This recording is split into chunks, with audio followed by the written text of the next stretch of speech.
মুছবে না কোনোদিন হৃদয়ে লেখা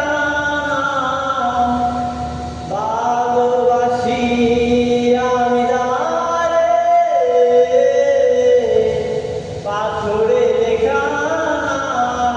হয়তো মুছে যেতে পারে পাহাড়ের কান্না